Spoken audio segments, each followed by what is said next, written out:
जय हिंद दोस्तों, मेरा नाम है एस के आनंद और आप देख रहे हैं एस के एजुकेशन यूट्यूब चैनल। दोस्तों, आज की इस वीडियो में हम आपके साथ चर्चा करने वाले हैं सीटेट परीक्षा 2026 के बारे में। सामाजिक विज्ञान यानी कि सामाजिक अध्ययन एसएसटी का मॉडल पेपर यह 3 है, जिसमें से पीवाईक्यू बेस्ड या मॉडल पेपर होगा। आपको पता ही होगा कि जो आपका सीटेट का एग्ज़ाम होता है, चाहे फर्स्ट पेपर हो या सेकंड पेपर, उसमें पीवाईक्यू क्वेश्चनों का बहुत बड़ा योगदान हमेशा रहता है। आपके प्रीवियस ईयर क्वेश्चन रिपीट होते हैं एज इट इज़, और कभी-कभी अगर क्वेश्चन एज इट इज़ नहीं रिपीट होता तो उसका पैटर्न रिपीट होता है हमेशा। तो यह परीक्षा की दृष्टि से काफ़ी इंपॉर्टेंट होने वाला है मॉडल पेपर। तो चलिए देखते हैं आज का मॉडल पेपर 3 एसएसटी का, और हम आपको बताते चलें कि सामाजिक विज्ञान के साथ-साथ अन्य सब्जेक्ट, चाहे आपका पेपर फर्स्ट हो, सेकंड हो, सभी पार्टों का previous year question, model paper और प्रैक्टिस सेट अवेलेबल है चैनल पर, जाकर आप देख सकते हैं। तो चलिए वीडियो में बढ़ते आगे और देखते हैं सामाजिक अध्ययन का मॉडल पेपर 3।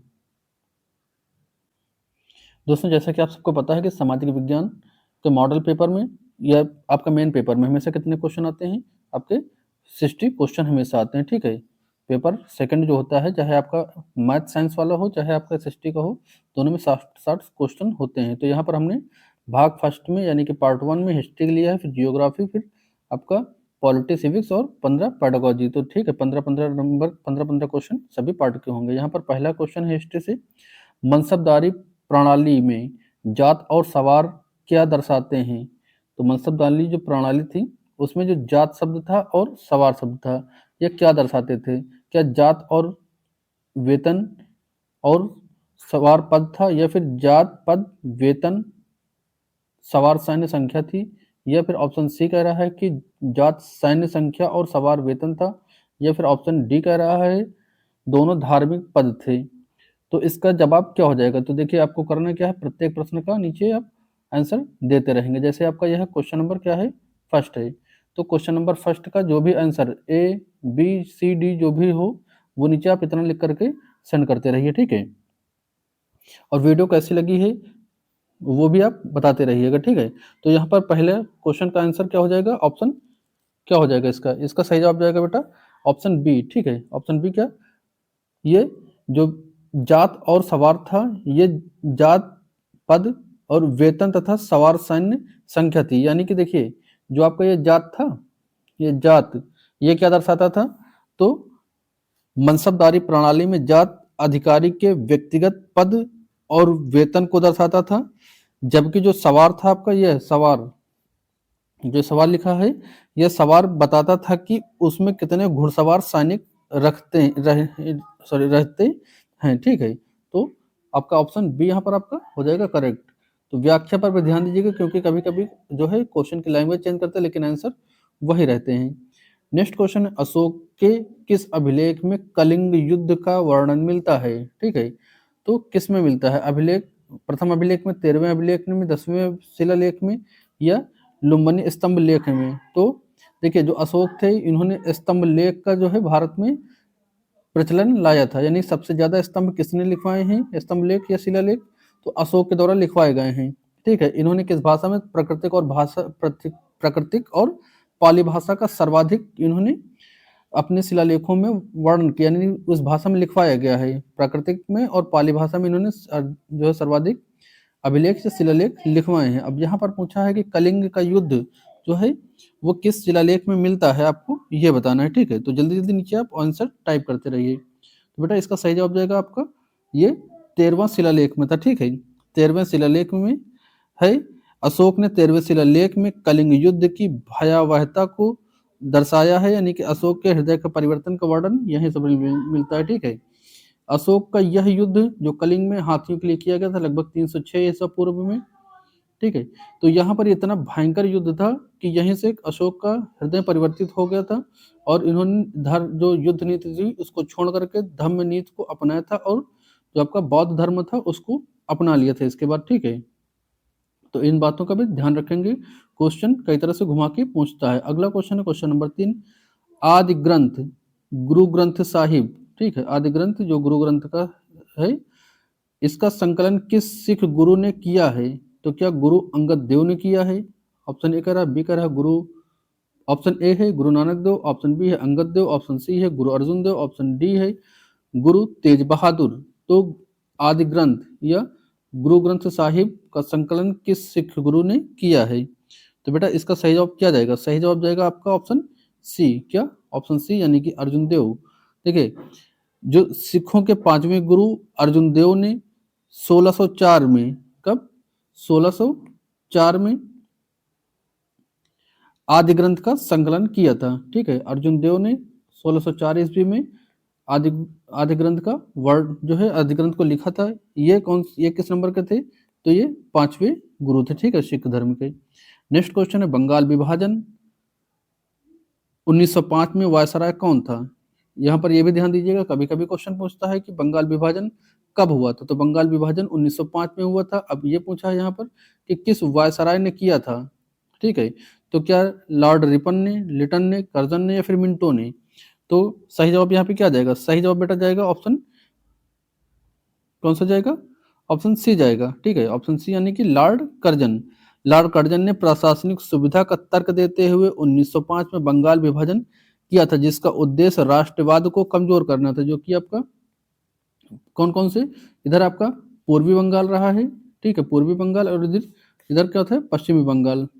तो भारत में जो क्रांतिकारी थे, क्रांतिकारी शक्तियों को तोड़ने के लिए बंगाल विभाजन 1905 में लॉर्ड कर्जन के द्वारा किया गया था। नेक्स्ट क्वेश्चन है, निम्नलिखित में से कौन सा गर्म दल के नेता थे? तो गर्म दल और नरम दल, जैसा कि आप जानते हैं, कांग्रेस दो पार्टों में डिवाइड हुई थी। तो इसमें गर्म दल का नेता यहाँ पर पूछा गया है। तो क्या गोखले थे, फिरोज शाह मेहता थे, दादा भाई नौरोजी थे, फिर बाल गंगाधर तिलक थे? तो इसका सही जवाब बेटा क्या जाएगा? सही जवाब जाएगा आपका ऑप्शन डी। ठीक है, ऑप्शन डी, बाल गंगाधर तिलक। ठीक है, बाल गंगाधर तिलक, लाला लाजपत राय और बिपिन चंद्र पाल, यानी कि बीपीएल। ठीक है, बीपीएल जो थे ये गर्म दल के नेता थे। ठीक है, नेक्स्ट क्वेश्चन है, और ये जो ऊपर थे ऑप्शन तीनों, ये नरम दल के नेता रहे हैं। ठीक है, नेक्स्ट क्वेश्चन है, चरक संहिता नामक पुस्तक किस विषय से संबंधित है? तो चरक संहिता किससे संबंधित है? क्या खगोल विज्ञान से संबंधित है, राजनीति से संबंधित है, चिकित्सा से, या फिर वास्तुकला से? बेटा इसका सही जवाब क्या जाएगा? इसका सही जवाब जाएगा ऑप्शन सी, चिकित्सा से संबंधित है। जो आपके चरक संहिता है, ये पुस्तक किससे संबंधित है? चिकित्सा से। चरक संहिता प्राचीन भारत का एक प्रसिद्ध आयुर्वेद ग्रंथ है जो चिकित्सा से संबंधित है। नेक्स्ट क्वेश्चन है, मुगल साम्राज्य के पतन के बाद अवध का स्वतंत्र राज्य किसने स्थापित किया? तो देखिए, अवध का स्वतंत्र राज्य किसने स्थापित किया था? क्या मुर्शिद कुली खान ने, शहादत खान, या बुरहान उल मुल्क जिसको कहते हैं, या फिर आसफ जाह, या फिर हैदर अली? तो इसका सही जवाब क्या हो जाएगा? इसका सही जवाब हो जाएगा ऑप्शन बी। ठीक है, ऑप्शन बी, शहादत खान। मुगल साम्राज्य के कमजोर होने पर शहादत खान ने 1722 ईस्वी में अवध के स्वायत्त राज्य की नींव रखी थी। ठीक है, स्वायत्त यानी स्वतंत्र राज्य की नींव रखी थी। किसने रखी थी? शहादत खान ने, अवध की। ठीक है, नेक्स्ट क्वेश्चन है, 1857 के विद्रोह के दौरान लखनऊ से विद्रोह का नेतृत्व किसने किया था? तो आपसे अलग अलग जगहों से अलग अलग नेतृत्व लोगों ने किया था, भारत के स्वतंत्रता संग्रामियों ने। क्या? तो उसमें से पूछा है, लखनऊ से नेतृत्व किसने किया था? क्या लखनऊ से नाना साहब ने किया था, रानी लक्ष्मीबाई ने, बेगम हजरत महल, या फिर कुंवर सिंह ने? तो जो लखनऊ से बात आती है, तो लखनऊ का सही जवाब क्या हो जाएगा? बेगम हजरत महल। ठीक है, बेगम हजरत महल इसका सही जवाब हो जाएगा। लखनऊ यानी कि अवध में 1857 के विद्रोह का नेतृत्व बेगम हजरत महल ने किया था, और अपने बेटे बिरजिस कादिर को नवाब घोषित किया था। नवाब, इनको ये नवजात, इनका मतलब 18 साल से कम था बच्चा, 18 साल से कम था, यानी कि नाबालिग था, इसलिए इसको गद्दी पर बैठाकर बेगम हजरत महल ने लखनऊ से नेतृत्व किया था। देखिए, नाना साहब ने किया, कहाँ से किया था? तो नाना साहब ने कानपुर से किया था। झांसी से किसने किया था? रानी लक्ष्मीबाई ने किया था। कुंवर सिंह ने कहाँ से नेतृत्व किया था? तो इन्होंने बिहार से नेतृत्व किया था। इसमें एक ऑप्शन और देता है, तात्या टोपे। तो तात्या टोपे ने यहाँ से भी इनका साथ दिया था और यहाँ से भी इनका साथ दिया था, यानी कानपुर और झांसी दोनों जगह से नाना साहेब का और रानी लक्ष्मीबाई का साथ दिया था तात्या टोपे ने। ठीक है, नेक्स्ट क्वेश्चन है, फोर्ट विलियम कॉलेज की स्थापना कहाँ हुई थी? तो क्या बंबई में, मद्रास में, कलकत्ता में, दिल्ली में? सही जवाब बेटा क्या जाएगा? सही जवाब जाएगा ऑप्शन सी। ऑप्शन सी यानी कि कलकत्ता। लॉर्ड वेलेजली ने सन 1800 ईस्वी में कलकत्ता में फोर्ट विलियम कॉलेज की स्थापना की थी। किसने की थी? किसने किया? तो वेलेजली ने कब किया? 1800 ईस्वी में कलकत्ता में फोर्ट विलियम कॉलेज की स्थापना किया। नेक्स्ट क्वेश्चन है, भीमबेटका की गुफाएं किस राज्य में है? तो भीमबेटका की गुफाएं क्या मध्य प्रदेश में है, उत्तर प्रदेश में, महाराष्ट्र में, गुजरात में है? तो इसका सही जवाब क्या जाएगा? भीमबेटका बेटा कहाँ पर है? ये आपका ऑप्शन ए जाएगा, मध्य प्रदेश। कहाँ पर? मध्य प्रदेश में, जो राजस्थान जिले में स्थित है। ठीक है, राजस्थान जो जिला है एमपी का, वहां पर स्थित है, जो अपने शैल चित्रों के लिए प्रसिद्ध है। किसके लिए? शैल चित्रों के लिए। नेक्स्ट क्वेश्चन, वेदों की ओर लौटो का नारा किसने दिया? तो क्या राजा राम मोहन राय ने दिया? Option B Swami Vivekananda, option D C Swami Dayanand Saraswati, option D Ramakrishna Paramhans. तो वेदों को ओर का नारा किसने दिया था बेटा? दयानंद सरस्वती ने आर्य समाज की स्थापना की थी और वेदों की ओर का ज्ञान मूल स्रोत मानते हुए वेदों की ओर लौटने का नारा दिया था। किसने दिया? दयानंद सरस्वती, यानी कि ऑप्शन नंबर सी आपका करेक्ट हो जाएगा। नेक्स्ट क्वेश्चन है, आईने अकबरी का लेखक कौन था? तो आईने अकबरी का लेखक क्या टोडरमल रहा है, बीरबल रहा है, अबुल फजल या फिर आपका बदायूनी? तो आईने अकबरी किसने लिखी है? तो आईने अकबरी बच्चा लिखी है ऑप्शन सी अबुल फजल ने। ठीक है, अबुल फजल ने आईने अकबरी और अकबरनामा का तीसरा भाग है जिसे अबुल फजल ने लिखा है। आईने अकबरी क्या है? तो अकबरनामा का तीसरा भाग है ये, जिसको अबुल फजल ने लिखा था। अब आप ये बताएं कि किस भाषा में लिखा था। नेक्स्ट क्वेश्चन है, किस अधिवेशन के तहत भारत में द्वैत शासन प्रांतों में लागू किया गया था? तो क्या 1909 अधिनियम, 1919 अधिनियम, 1935 या 1958 का अधिनियम?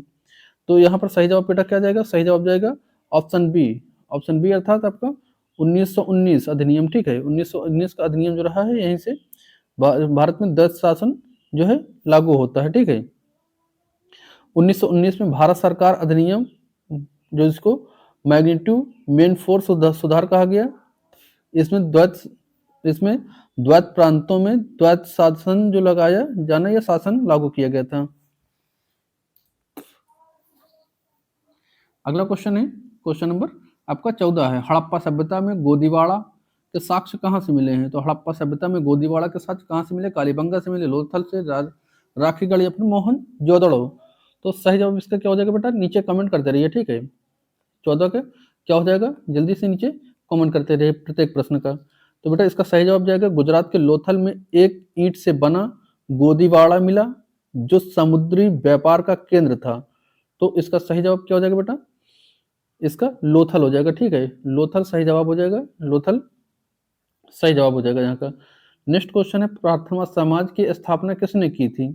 जो प्रार्थना समाज थी, इसकी स्थापना किसने किया था? क्या आत्माराम पांडुरंग ने किया था, ज्योतिराव फुले ने किया, या फिर एमजी ननाल्डे, या फिर आरजी भंडारकर?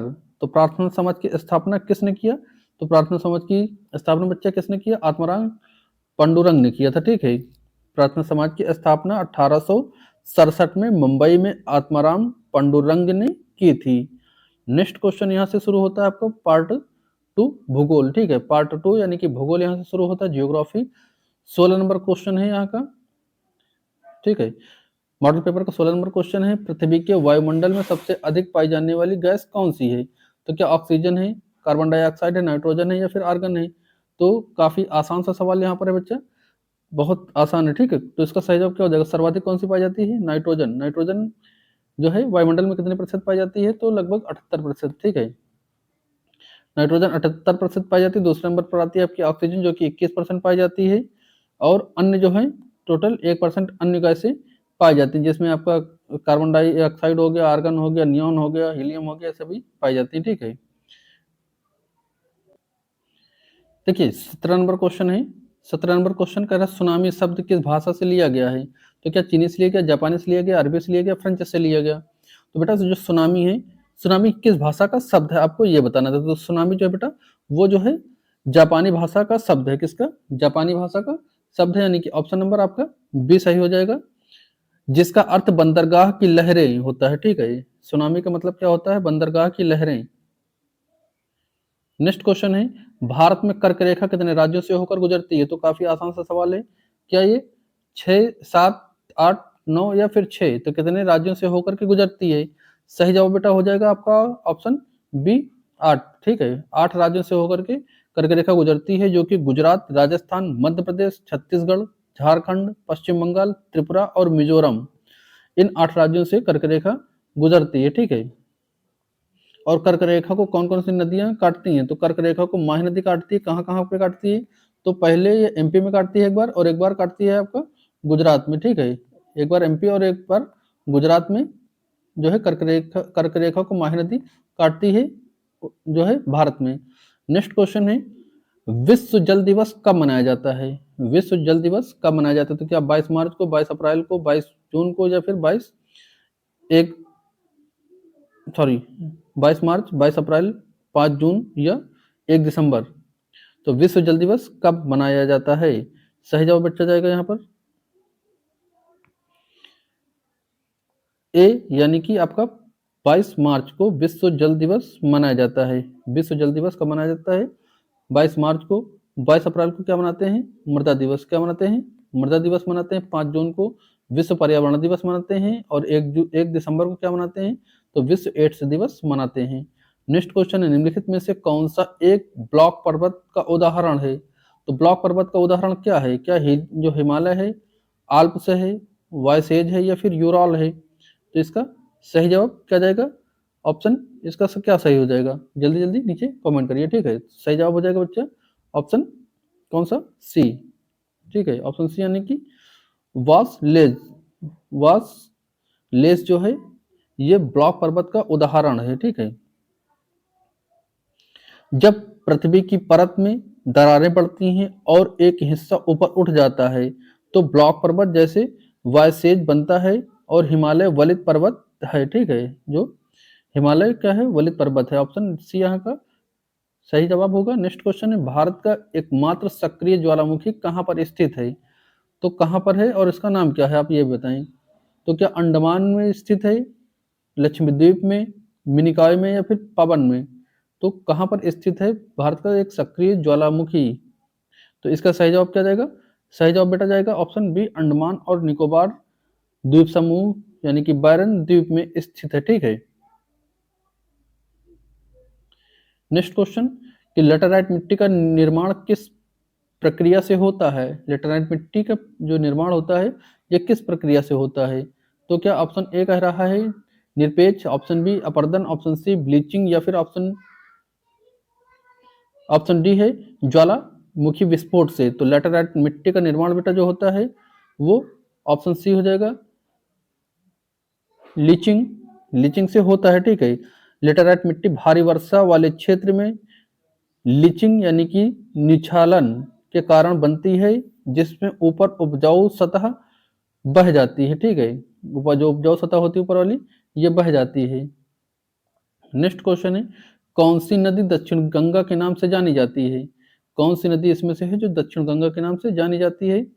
क्या कृष्णा नदी, कावेरी नदी, गोदावरी, या फिर आपका महानदी? तो कौन सी इसमें दक्षिण की गंगा के नाम से जाना जाता है? तो सही जवाब बच्चा इसमें क्या हो जाएगा? गोदावरी हो जाएगा, ठीक है। गोदावरी जो है ये दक्षिण की गंगा के नाम से जानी जाती है और वृद्ध गंगा के नाम से जानी जाती है, ठीक है।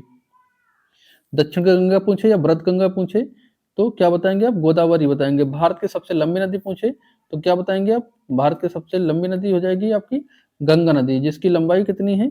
2525 किलोमीटर। कितना? 2525 किलोमीटर, ठीक है। और विश्व की पूछे तो आप नील नदी बताएंगे। नेक्स्ट क्वेश्चन है, स्लेट और संगमरमर किसे कहा जाता है? स्लेट और संगमरमर किसके उदाहरण हैं? तो ऑप्शन ए कह रहा है कि अग्नेय चट्टान का, ऑप्शन बी अवसादी चट्टान का, ऑप्शन सी कायांतरित चट्टान का, ऑप्शन डी अंतर्भेदी चट्टान का। तो जो स्लेट और संगमरमर किसके उदाहरण हैं आपको ये बताना है, ठीक है। तो बच्चा इसका सही जवाब जाएगा ऑप्शन सी, ठीक है। ऑप्शन सी यानी कि स्लेट और संगमरमर कायांतरित चट्टाने हैं जो सेल और चूना पत्थर के रूप में बदलने से बनती हैं, ठीक है। नेक्स्ट क्वेश्चन है, वायुमंडल की कौन सी परत रेडियो संचार में मदद करती है? क्या क्षोभ मंडल, समताप मंडल, बाह्य वायुमंडल, या फिर मध्य मंडल? तो रेडियो संचार की बात आई है यहाँ पर, तो ये हो जाएगा बेटा कौन सा? Option C. ऑप्शन सी यानी कि बाह्य वायुमंडल। बाह्य वायुमंडल जो होता है यानी कि जिसको थर्मोस्कोप कहते हैं, यहाँ पर रेडियो संचार की मदद यहाँ होता है, ठीक है। आयनमंडल वायुमंडल का भाग है, इसमें आयन होते हैं जो रेडियो तरंगों को पृथ्वी तक परावर्तित करते हैं। ऑप्शन सी यहाँ पर आपका करेक्ट हो जाएगा। समताप मंडल में आपकी ओजोन परत पाई जाती है। क्षोभ मंडल में आपका क्या होता है, मौसम संबंधी घटनाएं घटित होती हैं। और जो पृथ्वी के सबसे पास की सतह होती है उसको क्या कहते हो, उसको आप क्षोभ मंडल कहते हो। नेक्स्ट है चिपको आंदोलन मूल रूप से किसके विरुद्ध था। तो जो चिपको आंदोलन था मूल रूप से किसके विरुद्ध था, तो ऑप्शन ए कह रहा है जल प्रदूषण, ध्वनि प्रदूषण, वन कटाई या फिर सांस्कृतिक प्रदूषण। तो सही जवाब इसमें क्या हो जाएगा, चिपको आंदोलन जो है 1973 में, कब 1973 में उत्तराखंड के पेड़ों की कटाई को रोकने के लिए सुंदरलाल बहुगुणा और गौरी देवी द्वारा चलाया गया था। ये जो है आपका एवीएस में भी पूछा जाता है, तो ये वन कटाई से संबंधित है, ठीक है। ये आपका जो फर्स्ट पेपर होता है एवीएस का, वहां भी ये चीज पूछी जाती है। नेक्स्ट है आपका खरीफ की फसल कब काटी जाती है, क्या मार्च अप्रैल में कटती है, मई जून में कटती है, सितंबर अक्टूबर में कटती है या फिर आपका जनवरी फरवरी में कटती है। तो इसका सही जवाब क्या हो जाएगा, खरीफ फसल जो होती है, जैसे खरीफ फसल में क्या क्या आ जाएगा, बरसात में वाली फसलें होंगी, जैसे आपका चावल हो गया, मक्का हो गया, ठीक है। ये मानसूनी जुलाई जून जुलाई में बोई जाती हैं और आपका सितंबर अक्टूबर में काटी जाती हैं। तो कब कटती हैं बेटा, ऑप्शन सी आपका यहाँ करेक्ट हो जाएगा, ऑप्शन सी सितंबर अक्टूबर में। जैसे खीरा ककड़ी भी इसी में आते हैं, ठीक है। नेक्स्ट क्वेश्चन है बिग बियर एक उदाहरण है आकाशगंगा का, नक्षत्र मंडल का, तारों का या ग्रह का, ठीक है। तो बिग बियर किसका उदाहरण है, सही जवाब क्या जाएगा, ये ऑप्शन बी जाएगा, नक्षत्र मंडल का, ठीक है। किसका, नक्षत्र मंडल का। बिग बियर यानी कि जिसको सप्तऋषि भी कहते हैं, यह एक नक्षत्र मंडल है जो तारों का एक समूह है, ठीक है। ऑप्शन सी यहाँ बी आपका करेक्ट था। नेक्स्ट है दुधवा राष्ट्रीय उद्यान किस राज्य में स्थित है। तो दुधवा राष्ट्रीय उद्यान क्या उत्तर प्रदेश में है, उत्तराखंड में है, मध्य प्रदेश में है या फिर बिहार में है। तो सही जवाब इसका क्या जाएगा, सही जवाब जाएगा आपका दुधवा राष्ट्रीय उद्यान उत्तर प्रदेश के लखीमपुर खीरी जिले में स्थित है, ठीक है। कहाँ पर, लखीमपुर खीरी जिले में। और जो लखीमपुर खीरी जिला है यह क्षेत्रफल की दृष्टि से उत्तर प्रदेश का सबसे बड़ा जिला है, ठीक है, क्षेत्रफल की दृष्टि से। नेक्स्ट क्वेश्चन है भारत का दक्षिणतम बिंदु इंदिरा पॉइंट कहाँ पर है। तो आपसे क्वेश्चन ये भी पूछ सकता था कि भारत का दक्षिणतम बिंदु कौन सा है, तो आप क्या बताएंगे, इंदिरा पॉइंट, ठीक है। अब ये पूछा है कि कहाँ पर है, केरल में है, तमिलनाडु में है, निकोबार में है या फिर बड़ा छोटा निकोबार या फिर बड़ा निकोबार, ठीक है। तो यहाँ पर आप कंफ्यूजन में डाल दिया है क्योंकि छोटा निकोबार अलग कर दिया है इसने, बड़ा निकोबार अलग कर दिया है। तो इसमें सही जवाब क्या हो जाएगा, जल्दी से कमेंट करिए, ठीक है।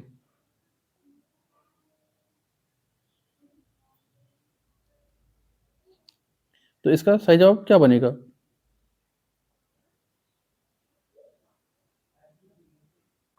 तो इसका जो सही जवाब है ये है आपका ग्रेट निकोबार, यानी कि ऑप्शन आपका डी सही जवाब हो जाएगा, ठीक है। भारत का दक्षिणतम बिंदु इंदिरा पॉइंट है, ये निकोबार द्वीप समूह में स्थित है, जो कि 2004 में आई सुनामी में डूब गया था, ठीक है। कब डूबा था, 2004 की जो सुनामी आई थी उसमें डूब गया था, ठीक है। और यहाँ पर अगर पूछता भारत का उत्तरम जो उत्तर का बिंदु है उसको क्या कहते हैं, तो उसको जो है आप क्या कहेंगे, इंदिरा कॉल कहेंगे। दोनों इंदिरा नाम से ही हैं, चाहे दक्षिण का पूछे चाहे आपका उत्तर का पूछे। उत्तर का पूछेगा तो इंदिरा कॉल हो जाएगा और दक्षिण का पूछेगा तो इंदिरा पॉइंट हो जाएगा। दक्षिण वाला आपका ग्रेट निकोबार यानी कि बड़ा निकोबार में है और उत्तर वाला आपका लद्दाख में पड़ता है, ठीक है। तो इस बात का भी ध्यान रखेंगे। अब यहाँ से स्टार्ट होता है आपका सामाजिक और राजनीतिक जीवन यानी कि पॉलिटी और सिविक्स, यहाँ से स्टार्ट होती है। तो यहाँ पर अगला क्वेश्चन है भारतीय संविधान की प्रस्तावना में बंधुता शब्द का अर्थ क्या है। तो बंधुता शब्द का अर्थ इसमें से क्या है आपको यह बताना है, ठीक है। तो क्या मित्रता है, भाईचारे की भावना है, राज्य का सहयोग है या धार्मिक एकता है। तो बंधुता शब्द का अर्थ क्या हो जाएगा, नागरिकों के बीच में भाईचारे और परिवार के बीच की भावना, यानी कि ऑप्शन क्या हो जाएगा बेटा, ऑप्शन हो जाएगा आपका ऑप्शन बी। बंधुता का शब्द का क्या अर्थ है, तो भाईचारे की भावना है, यानी कि ऑप्शन नंबर बी हो जाएगा। नेक्स्ट है संपत्ति के अधिकार को मौलिक अधिकार की सूची में किस संशोधन द्वारा हटाया गया। तो देखिए जो संपत्ति का अधिकार था, यह पहले क्या था, मौलिक अधिकार था, लेकिन इसको हटा करके क्या किया गया है, अब इसको हटा करके संपत्ति का अधिकार को मौलिक अधिकार की सूची से संबंधित करके हटा दिया गया है। तो किस संविधान संशोधन के द्वारा, 42, 44, 73 या 86वां? तो इसका सही जवाब क्या जाएगा, ये 44वें संविधान संशोधन 1978 द्वारा संविधान के संपत्ति के अधिकार को मौलिक अधिकार से हटा दिया गया है, यह केवल अब विविध अधिकार रह गया है। तो अनुच्छेद कौन सा हो जाएगा इसमें, अनुच्छेद 300 ए बना दिया गया है, ठीक है, अनुच्छेद 300 ए बना दिया गया है, लेकिन संशोधन यहाँ पर पूछा, संशोधन कौन सा था, तो ऑप्शन बी हो जाएगा आपका 44 संशोधन के तहत, ठीक है। ये किससे संबंधित है, तो पंचायत से संबंधित है। ये किससे संबंधित है, ये संबंधित बच्चा निःशुल्क एवं अनिवार्य शिक्षा से, यानी कि आपका निःशुल्क एवं अनिवार्य शिक्षा, जिसमें से 6 से 14 वर्ष के बच्चों के लिए निःशुल्क और अनिवार्य शिक्षा का प्रावधान है, ठीक है। इसमें क्या किया गया था, ये 86वां संशोधन था, जो कि 2002 में आया था। कब आया था, 2002 में आया था ये। और इसमें अनुच्छेद कौन सा है इसका, तो अनुच्छेद पूछता तो 21 ए होता, कौन सा, 21 ए। नेक्स्ट क्वेश्चन है, भारत में सर्वोच्च न्यायालय के न्यायाधीशों की नियुक्ति कौन करता है, तो क्या प्रधानमंत्री करेगा, कानून मंत्री करेगा, राष्ट्रपति करेगा या फिर संसद करेगा? तो देखिए जो भारत का सर्वोच्च न्यायालय होगा, यानी सुप्रीम कोर्ट के न्यायाधीश की नियुक्ति कौन करेगा, तो ये करेगा बेटा राष्ट्रपति। कौन करेगा, राष्ट्रपति कर सकता है। और जो आपके जो राष्ट्रपति महोदय होंगे, उनको शपथ कौन दिलाएगा, तो उनको शपथ यही जो मुख्य न्यायाधीश होगा, मुख्य न्यायाधीश सुप्रीम कोर्ट के, ये इनको जो है शपथ दिलाएंगे। तो ऑप्शन यहाँ पर आपका सी कंप्लीट हो जाएगा, ऑप्शन सी राष्ट्रपति। नेक्स्ट क्वेश्चन है, ग्राम सभा का सदस्य बनने के लिए न्यूनतम आयु क्या है, तो ग्राम सभा की न्यूनतम आयु क्या 18 वर्ष है, 21 वर्ष, 25 वर्ष या फिर 30 वर्ष? तो इसका सही जवाब क्या हो जाएगा, ऑप्शन ए 18 वर्ष। और ये जो वोट देने का अधिकार होता है, मत देने का अधिकार, ये 18 वर्ष में आपको मिल जाता है। और ये कैसा अधिकार है, वोट देने का अधिकार, तो संवैधानिक अधिकार है। नेक्स्ट क्वेश्चन है, भारतीय संसद का उच्च सदन यानी कि अपर हाउस किसे कहा जाता है, क्या लोकसभा को, राज्यसभा को, विधानसभा को या विधान परिषद को? सही जवाब क्या हो जाएगा, सही जवाब हो जाएगा आपका राज्यसभा को उच्च सदन यानी कि स्थायी सदन और लोकसभा को निम्न सदन कहा जाता है, ठीक है। तो उच्च सदन किसको कहोगे आप, लोकसभा को, किसको, लोकसभा को। और निम्न सदन इसमें से क्या हो जाएगा, निम्न सदन कौन सा होगा, तो निम्न सदन बेटा हो जाएगा इसका, सॉरी उल्टा हो गया, उल्टा क्यों हो गया, क्योंकि जो लोकसभा होती है या इसको निम्न सदन कहते हैं, और जो राज्यसभा होगी, राज्यसभा, इसको उच्च सदन कहोगे। ध्यान देना, ये उच्च हो जाएगा, ये हो जाएगा निम्न, इस बात का ध्यान रखेंगे थोड़ा सा।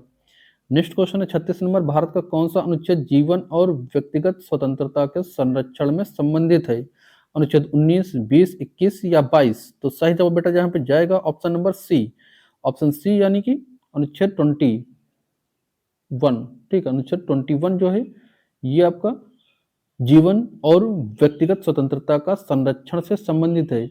अच्छा ध्यान दीजिएगा, यहाँ भी 21 जो जाएगा वो निःशुल्क एवं अनिवार्य शिक्षा से जाएगा, लेकिन यहाँ पर सिर्फ 20 कहा है, तो ये ये जीवन और व्यक्तिगत स्वतंत्रता के संरक्षण से संबंधित है, अनुच्छेद 21, ठीक है। अनुच्छेद 21 प्राण और दैहिक स्वतंत्रता का संरक्षण प्रदान करता है, ऑप्शन सी, ऑप्शन सी आपका करेक्ट हो जाएगा। यानी कि कोई भी जो मनुष्य है वो अपनी स्वतंत्रता से जीवन का अंत नहीं कर सकता है, ठीक है, अपने खुद को वो मार नहीं सकता है। नेक्स्ट क्वेश्चन, भारत में योजना आयोग की जगह अब कौन सी संस्था है, तो योजना आयोग की जगह पर क्या वित्त आयोग बना, नीति आयोग बना, या राष्ट्रीय विकास परिषद, या फिर मानव अधिकार आयोग बना? तो इसका सही जवाब क्या जाएगा, तो 2015 में योजना आयोग को समाप्त करके नीति आयोग का गठन किया गया, किसका, नीति आयोग का, यानी कि ऑप्शन बी आपका सही हो जाएगा। ये नरेंद्र मोदी के द्वारा किया गया था, प्रधानमंत्री नरेंद्र मोदी के द्वारा ये किया गया था कि जो आपका योजना आयोग था उसको हटा दिया गया, उसको बंद कर दिया गया, उसकी जगह पर नीति आयोग का गठन किया गया। कब? 2015 में। नेक्स्ट है धर्मनिरपेक्षता का भारतीय संदर्भ में क्या अर्थ है? तो क्या राज्य का अपना कोई धर्म नहीं है, या फिर ऑप्शन बी कह रहा है राज्य सभी धर्मों के समान दूरी बनाए रखता है, या फिर ऑप्शन सी कह रहा है राज्य धार्मिक मामलों में हस्तक्षेप नहीं करता, या फिर उपयुक्त सभी। तो यहाँ पर सही जवाब क्या हो जाएगा? 38 का सही जवाब जाएगा बेटा ऑप्शन डी, यानी कि भारतीय धर्मनिरपेक्षता का अर्थ है कि राज्य का कोई धर्म नहीं है और वह सभी धर्मों का एक समान सम्मान करता है। ठीक है, तो ऑप्शन डी आपका सही हो जाएगा, उपयुक्त सभी। ठीक है, नेक्स्ट क्वेश्चन है राज्यपाल की नियुक्ति किसके द्वारा की जाती है? तो काफी आसान सा सवाल यहाँ पर फिर पूछ लिया गया है कि राज्यपाल की नियुक्ति जो है वो किसके द्वारा की जाती है? तो क्या मुख्यमंत्री के द्वारा, प्रधानमंत्री के द्वारा, राष्ट्रपति के द्वारा, या फिर मुख्य न्यायाधीश के द्वारा? तो इसका सही जवाब क्या हो जाएगा? जो किसी राज्य के राज्यपाल होंगे उनकी नियुक्ति कौन करता है बेटा? राष्ट्रपति करता है। कौन करता है? राष्ट्रपति करता है। और ये कितने समय के लिए किया जाता है? जो राज्यपाल की नियुक्ति कितने साल के लिए होती है? तो ये 5 सालों के लिए होती है। अच्छा, जो ये राज्यपाल होते हैं, राज्यपाल ये क्या करते हैं? ये मुख्यमंत्री को शपथ दिलाते हैं। किसको? मुख्यमंत्री को शपथ दिलाते हैं। जब किसी दल का नेता अपना बहुमत देता है, अपना बहुमत इनके सामने प्रस्तुत करेगा राज्यपाल के सामने, तो मुख्यमंत्री की शपथ यही दिलवाएंगे राज्य जो है किसी राज्य के राज्यपाल। नेक्स्ट क्वेश्चन है लोक जनहित याचिका यानी कि पीआईएल को भारतीय न्यायालय में कब शुरू किया गया? तो क्या 1970 के दशक में, 80 के दशक में, 90 या फिर 2000 के दशक में? तो सही जवाब यहाँ पे क्या जाएगा? सही जवाब क्या जाएगा यहाँ पर? जल्दी से लिखें।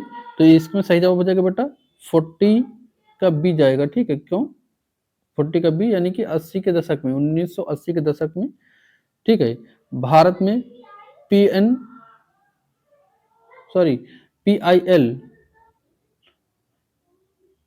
को जो है क्या किया गया था? ये भारत में पीएन भगवती के प्रयासों में 1980 के दशक में जनहित याचिका पीआईएल की शुरुआत हुई, जिसमें से प्रत्येक गरीब को भी न्याय मिल सके, प्रत्येक गरीब तक न्याय मिल सके, इसलिए इस याचिका का गठन किया गया था 1980 के दशक में। किसके अध्यक्षता में? तो पीएन भगवती के प्रयासों से। नेक्स्ट क्वेश्चन है बाल श्रम यानी निषेध और विनिमय अधिनियम कब पारित हुआ? तो बाल श्रम क्या 1986, 1996, 2006 या फिर 2016? तो इसका सही जवाब क्या जाएगा?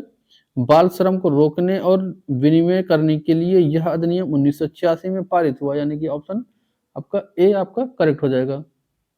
जिसमें से जो आपका क्या 14 वर्ष के बच्चों के लिए कारखानों में काम करना मना होता है, इसीलिए मना होता है बाल श्रम ये निषेध विनिमय के द्वारा, अधिनियम के द्वारा। ठीक है, 1986 में ये आया था। अब कोई बच्चा 14 वर्ष से नीचे का किसी इंडस्ट्री में काम नहीं कर सकता। नेक्स्ट है संविधान सभा के संवैधानिक सलाहकार कौन होते हैं? तो क्या बी आर अम्बेडकर थे, बी एन राव थे, के एम मुंशी थे, या फिर राजेंद्र प्रसाद थे? तो संवैधानिक सलाहकार पूछा है यहाँ पर, तो संवैधानिक सलाहकार बेटा कौन था? तो बी एन राव को संविधान सभा का संवैधानिक सलाहकार नियुक्त किया गया था। किसको? बी एन राव को। ऑप्शन बी आपका करेक्ट हो जाएगा। ठीक है, और स्थायी जो है संविधान सभा का स्थायी सदस्य कौन बना था? तो राजेंद्र प्रसाद।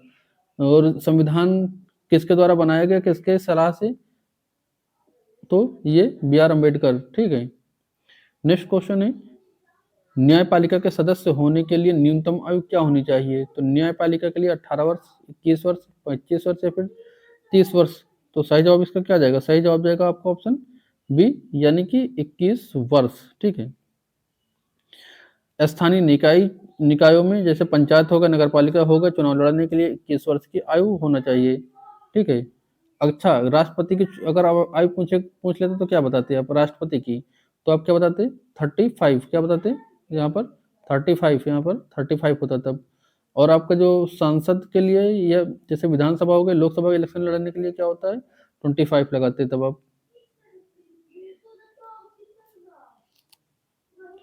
नेक्स्ट क्वेश्चन हमारे देश में, अच्छा यहाँ पर जो 18 वर्ष था ये क्या था? तो ये वोट देने का था। ठीक है, नेक्स्ट क्वेश्चन है हमारे देश में वोट डालने का अधिकार किस प्रकार का अधिकार है? क्या मौलिक अधिकार प्राकृतिक, संवैधानिक या फिर नैतिक? तो यहाँ पर क्या बताएंगे आप? जो आप वोट डालते हैं इलेक्शन में, वोटिंग करते हैं, तो उसका सही जवाब क्या हो जाएगा? कौन सा अधिकार है ये? तो बेटा सही जवाब यहाँ पे क्या जाएगा? 44 का हो जाएगा सी, संवैधानिक अधिकार। जो आप वोट देने का अधिकार होता है, यह अनुच्छेद 326, कौन सा? 326 यानी 326 अनुच्छेद के तहत यह एक संवैधानिक अधिकार है। ठीक है, किसके? तो 326। नेक्स्ट, कानून का शासक का क्या अर्थ है? तो कानून के शासक का क्या अर्थ है? ऑप्शन ए कह रहा है अमीर लोगों का शासन, ऑप्शन बी कह रहा है वकीलों का शासन, ऑप्शन सी कह रहा है कानून सभी के लिए समान है और कोई भी इसके ऊपर नहीं है। ठीक है, या फिर ऑप्शन डी कह रहा है पुलिस का शासन। तो देखिए यहाँ पर क्या सही जाएगा? ऑप्शन सी सही जाएगा। कानून के शासन का मतलब है कि कानून सर्वोपरि है और सभी नागरिक, चाहे वह किसी भी पद पर हो, कानून की दृष्टि में समान है। यानी कि ऑप्शन सी आपका यहाँ पर हो जाएगा करेक्ट। बेटा यहाँ से शुरू होता है आपका पार्ट 4, यानी कि पैडागॉजी का पार्ट यहाँ से शुरू होता है। पैडागॉजी सॉल्व करते समय कुछ चीज़ों का बिल्कुल हमेशा ध्यान रखिएगा, चाहे किसी भी पोर्शन की पैडागॉजी आप सॉल्व कर रहे हों। जैसे कि आपके पॉजिटिव और निगेटिव टैग वर्ड यानी कि शब्दावलियाँ कौन सी हैं, उनको आप विशेष ध्यान रखेंगे। अगर किसी भी क्वेश्चन का आंसर या क्वेश्चन आपको समझ नहीं आ रहा तो उसका आंसर कैसे निकालना है, तो एनिमेशन मेथड का हमेशा प्रयोग करेंगे। एनिमेशन मेथड क्या होता है? तो जो सब निगेटिव और पॉजिटिव शब्दावलियाँ थे, इनके द्वारा आप ऑप्शन को कट करेंगे। जो ऑप्शन लास्ट में निकल कर आएगा वही हमेशा सही आंसर होगा।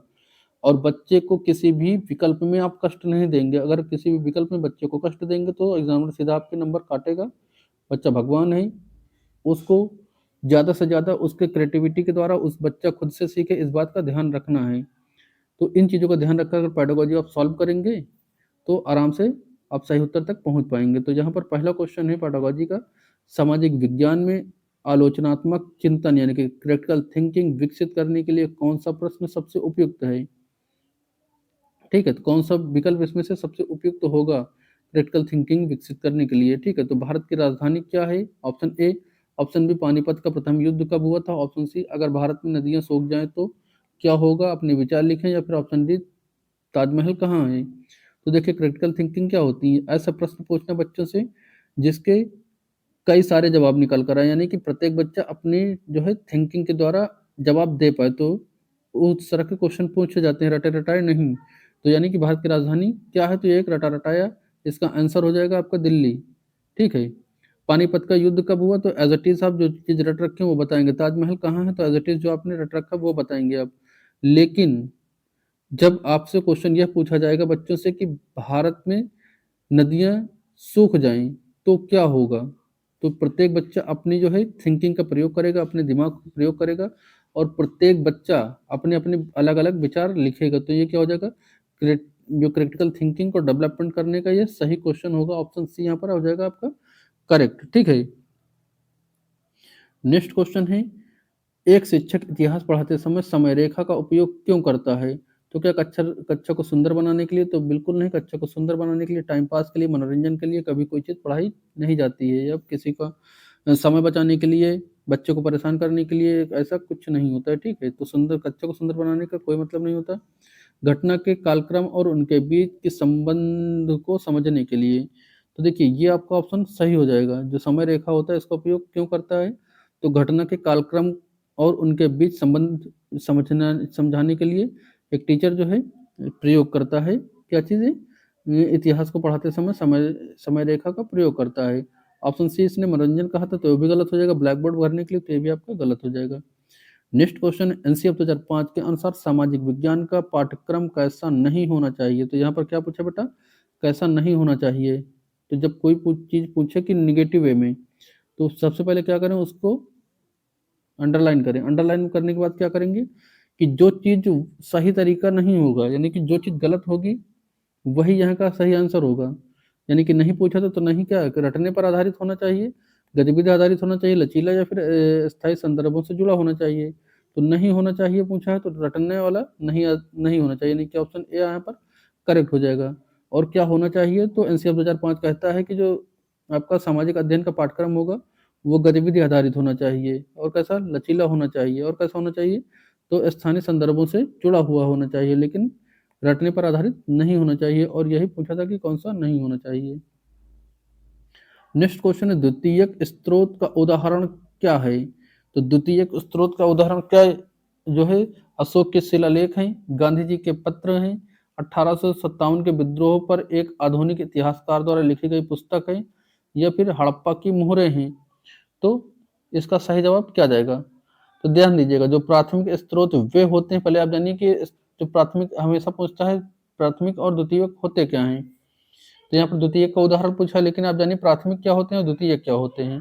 तो जो प्राथमिक स्रोत वे होते हैं जो उसी समय के होते हैं, जैसे डायरी हो गई, सिक्के हो गए, शिलालेख हो गए, ठीक है, जो कि किसी ने तुरंत उस समय अपने समय में करवा दिया हो, या जो चीज लिख दी हो, तो वो सभी क्या होती हैं जो तुरंत की गई होंगी, वो आपके प्राइमरी होंगे, ठीक है, प्राथमिक स्रोत होंगे। लेकिन बाद में लिखी गई जो चीजें बाद में लिखी गई, जैसे अभी कोई घटना घटित हो और उस चीज को हम 2 4 5 साल बाद लिखें, 10 साल बाद लिखे, कोई इतिहासकार है उसको लिखे, तो वो सभी जाएंगे बेटा द्वितीयक में। लेकिन जो चीज उसी समय हो गई हो, जैसे डायरी आप लिखते हो तो डायरी क्या करते हैं, तुरंत लिखे होंगे ना। अगर सिक्के कहीं किसी शासन में चले होंगे तो उसी समय चले होंगे ना। कोई शिलालेख लिखा गया होगा तो उसी समय लिखा गया होगा ना। अगर गांधी जी ने पत्र लिखा होगा तो उसी समय लिखा होगा ना अपने हाथों से। तो वो सभी क्या होते हैं, प्राथमिक में जाएंगे, ठीक है। लेकिन द्वितीयक में क्या जाएगा, जब कोई घटना अभी घटित हुई हो और कुछ समय बाद उसके बारे में लिखा जाए, कोई और लिखे, तो द्वितीयक में जाएगा। तो इसलिए यहाँ पर सही ऑप्शन क्या हो जाएगा, ऑप्शन सी हो जाएगा। 1857 के विद्रोह पर आधुनिक इतिहासकार द्वारा लिखी गई पुस्तक, ठीक है, तो आपका ये द्वितीयक में हो जाएगा। इसका मतलब क्या हुआ, जो 1857 की क्रांति हुई थी, विद्रोह हुआ था भारत में, तो उस समय किताब लिखी नहीं गई। 1857 की क्रांति हो चुकी, विद्रोह हो चुका, उसके बाद अलग अलग इतिहासकारों ने अलग अलग चीजें लिखी, अलग अलग अपना मत दिया, तो क्या हुआ, वो सेकेंडरी हो गया, मतलब उस समय का कुछ नहीं रहा, उसके बाद लिखी गई। तो ऑप्शन सी आपका यहाँ पर करेक्ट हो जाएगा, ऑप्शन सी, ठीक है। अब उम्मीद करेंगे यह जानकारी आपको पसंद आई होगी, ठीक है। नेक्स्ट क्वेश्चन है, सामाजिक विज्ञान शिक्षक में नाटक, सामाजिक विज्ञान शिक्षण में नाटक का क्या महत्व है? तो क्या छात्रों के अभिनय कौशल को बढ़ावा देता है, या फिर ऑप्शन बी, यह छात्रों के ऐतिहासिक पन्नों की भावनाओं परिस्थितियों को समझने में मदद करता है, या फिर यह समय बिताने का साधन है, या फिर यह अनुशासन बनाए रखता है। तो देखिए, न तो यह समय बिताने का साधन होता है, न तो यह अनुशासन बनाए रखता है, ठीक है। अब आप दो ऑप्शन कट गए, अब आप के दो ऑप्शन बचे हैं, ऑप्शन ए और ऑप्शन बी। तो जो नाटक होता है, नाटक, उसमें रोल प्ले क्या होता है, तो इसमें सही जवाब क्या जाएगा, अभिनय कौशल को बढ़ाना, तो ठीक है मान लेते हैं, लेकिन सबसे ज्यादा सही उचित विकल्प क्या हो जाएगा, तो उचित विकल्प होगा बेटा ऑप्शन बी, यानी कि वह छात्रों को ऐतिहासिक पन्नों की भावनाओं और परिस्थितियों को समझाने में मदद करता है। ऑप्शन बी आपका करेक्ट हो जाएगा, यानी कि रोल प्ले से छात्र इतिहास या नागरिक शास्त्र के पात्रों की स्थिति को स्वयं अनुभव करते हैं, जिससे उनकी समझ और सहानुभूति विकसित होती है। ऑप्शन बी आपका करेक्ट हो जाएगा। नेक्स्ट क्वेश्चन है, पोर्टफोलियो मूल्यांकन क्या है? तो वर्ष के अंत में ली गई परीक्षा होती है क्या है पोर्टफोलियो, या फिर एक निश्चित अवधि में छात्र द्वारा किए गए कार्यों का संग्रह, या फिर मौखिक प्रश्नोत्तरी, या फिर शिक्षकों का मूल्यांकन। तो देखिए, पोर्टफोलियो न तो मूल्यांकन मौखिक प्रश्नोत्तरी होती है, न तो शिक्षकों का मूल्यांकन होता है, न तो अंत में ली गई परीक्षा होती है। मूल्यांकन जो पोर्टफोलियो जो होता है, पोर्टफोलियो का मूल्यांकन, यह एक निश्चित समय अवधि, मतलब एक निश्चित समय में छात्रों द्वारा किए गए कार्यों का संग्रह होता है, चाहे वो शैक्षिक हो चाहे सहशैक्षिक हो, ठीक है। यानी कि बच्चा क्या क्या कर पाता है, कौन सा खेल पसंद करता है, कौन सा खेल कैसा खेलता है, किस चीज को कैसे सीख पाता है, किस चीज को जल्दी सीखता है, किस चीज को सीखने में कठिनाई होती है, क्या गलतियां करता है, उसमें क्या क्या सुधार हुए हैं, उसका पूरा रिकॉर्ड होता है, यानी कि एक निश्चित समय का पूरा रिकॉर्ड होता है पोर्टफोलियो में, ठीक है। तो ऑप्शन आपका बी करेक्ट हो जाएगा। नेक्स्ट क्वेश्चन है, एक समावेशी कक्षा में दृष्टिबाधित छात्रों के लिए क्या करोगे?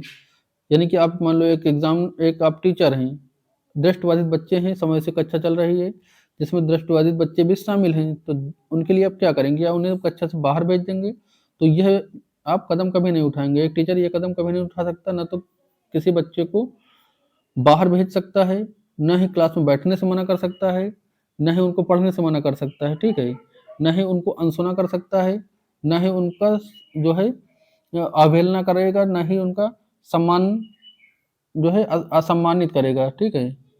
तो ये सभी चीज़ें गलत होती हैं। उसमें क्या करना चाहिए, जो दृष्टिबाधित बालक हों, मतलब जो देख ना पा रहे हों, उनको क्या करना चाहिए, स्पर्शीय नक्शे और ऑडियो जो है ऑडियो सामग्री का उपयोग करना चाहिए। यानी कि ब्रेन लिपि, जैसे ब्रेन लिपि होती है जिसको स्पर्श करके बच्चे पहचानते हैं। ब्रेन लिपि में कितने बिंदु होते हैं, तो 6 बिंदु होते हैं, ठीक है, कितने, 6 बिंदु होते हैं। तो जो चीज, जिन चीजों को स्पर्श करके बच्चे पढ़ सकें और सुन करके, ठीक है, तो इस तरह की चीजों का इस्तेमाल करके शिक्षक को पढ़ाना चाहिए। नेक्स्ट क्वेश्चन, परियोजना वर्क इसका सबसे महत्वपूर्ण उद्देश्य क्या है, तो क्या उनको व्यस्त रखना, नहीं, व्यस्त रखना नहीं होता है, ठीक है, घर पर काम देना नहीं होता, करके सीखने में बढ़ावा देता है ये, ठीक है, क्या करता है, करके सीखने पर बढ़ावा देता है। परियोजना कार्य ने प्रोजेक्ट वर्क में बच्चे जो होते हैं एक दूसरे के प्रति क्या दया की भावना या फिर सहयोग की भावना उत्पन्न होती है और उनमें सामाजिक करण भी होता है, ठीक है। तो ऑप्शन क्या हो जाएगा, ऑप्शन विकल्प के अनुसार चुनेंगे, लेकिन यहाँ जो विकल्प दिए थे उनके अनुसार ऑप्शन सी आपका करेक्ट हो जाएगा। नेक्स्ट क्वेश्चन 54 नंबर, कक्षा में वाद विवाद आयोजित करने का मुख्य उद्देश्य क्या होता है। तो देखिए, जो वाद विवाद की प्रतियोगिता रखी जाती है वो शोर मचाने के लिए नहीं होती, वो एक दूसरे को हराने के लिए नहीं होती है, ठीक है। या फिर ऑप्शन डी का है, समय काटना नहीं होता है, छात्रों को तर्कपूर्ण तरीके से अपनी बात रखना सिखाना होता है। यानी कि जो वाद विवाद होता है ये अपने तर्कपूर्ण अनुभव रखने और दूसरे की बात सुनने और अपनी बात कहने का जो है लॉजिक को सिखाता है। तो ऑप्शन बी यहाँ पर सही हो जाएगा। नेक्स्ट है, सामाजिक विज्ञान की शिक्षिका अक्सर समाचार पत्रों का उपयोग कक्षा में करती है, तो क्यों, पाठ्य पुस्तक पर्याप्त नहीं है इसलिए, तो ऐसा नहीं होता, समाचार पत्र प्रयोग करने का मतलब ये नहीं होता कि पाठ्य पुस्तक नहीं है। ऑप्शन भी कह रहा है कि वह वास्तविक जीवन को, घटनाओं को पाठ्य पुस्तक के ज्ञान से जोड़ना चाहती है। या फिर ऑप्शन सी कह रहा है समाचार पढ़ना पसंद है, या फिर ऑप्शन डी सस्ता संसाधन है। तो नहीं, ये आपका दोनों कटेगा, यह सही विकल्प बनेगा, वह वास्तविक जीवन की घटनाओं को पाठ्यपुस्तक के ज्ञान से जोड़ना चाहती है, ठीक है। तो ऑप्शन बी आपका यहाँ पे करेक्ट हो जाएगा। नेक्स्ट क्वेश्चन है, उपचारात्मक शिक्षण किसे दिया जाता है, तो क्या केवल मेधावी छात्रों को देंगे आप, तो नहीं, मेधावी छात्रों को आप नहीं देंगे उपचारात्मक शिक्षण। उन छात्रों को जिन्हें सीखने में कठिनाई हो रही हो, जो पीछे छूट जा रहे हो, तो उनको क्या करेंगे आप, उपचारात्मक शिक्षण देंगे। ऑप्शन बी आपका यहाँ पे करेक्ट हो जाएगा। नेक्स्ट क्वेश्चन है, समस्या समाधान विधि का प्रथम चरण क्या है, तो क्या समस्या का विश्लेषण है, समस्या का पहचान है, परिकल्पना निर्माण है, फिर निष्कर्ष निकालना है। तो सही जवाब क्या जाएगा बेटा, सही जवाब जाएगा यहाँ पर ऑप्शन बी, ठीक है, समस्या की पहचान करना, समस्या का पहचान करना होगा।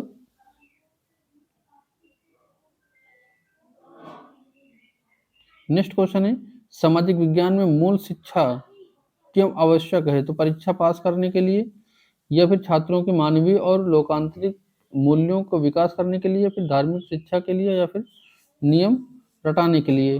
तो सामाजिक विज्ञान में मूल शिक्षा की आवश्यकता है, तो क्यों है, सही जवाब इसमें क्या बनेगा, तो सही जवाब बनेगा बेटा ऑप्शन बी, क्या बनेगा, ऑप्शन बी, छात्रों की मानवीय और लोकतांत्रिक मूल्यों के विकास करने के लिए।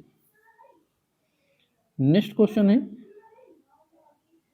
रूब्रिक्स का उपयोग किसके लिए किया जाता है, जो रूब्रिक्स होता है इसका प्रयोग किसके लिए किया जाता है, पाठ्यक्रम बनाने के लिए, या छात्रों के प्रदर्शन का मूल्यांकन या आकलन करने के लिए, मानदंड के रूप में, या फिर समय सारणी, या फिर आपका उपस्थित दर्ज करने के लिए। तो बेटा सही जवाब हो जाएगा ऑप्शन बी, ठीक है, ऑप्शन बी, यानी कि छात्रों के प्रदर्शन का मूल्यांकन यानी आकलन करने के लिए मानदंड के रूप में रूब्रिक का प्रयोग किया जाता है। ऑप्शन बी आपका करेक्ट हो जाएगा।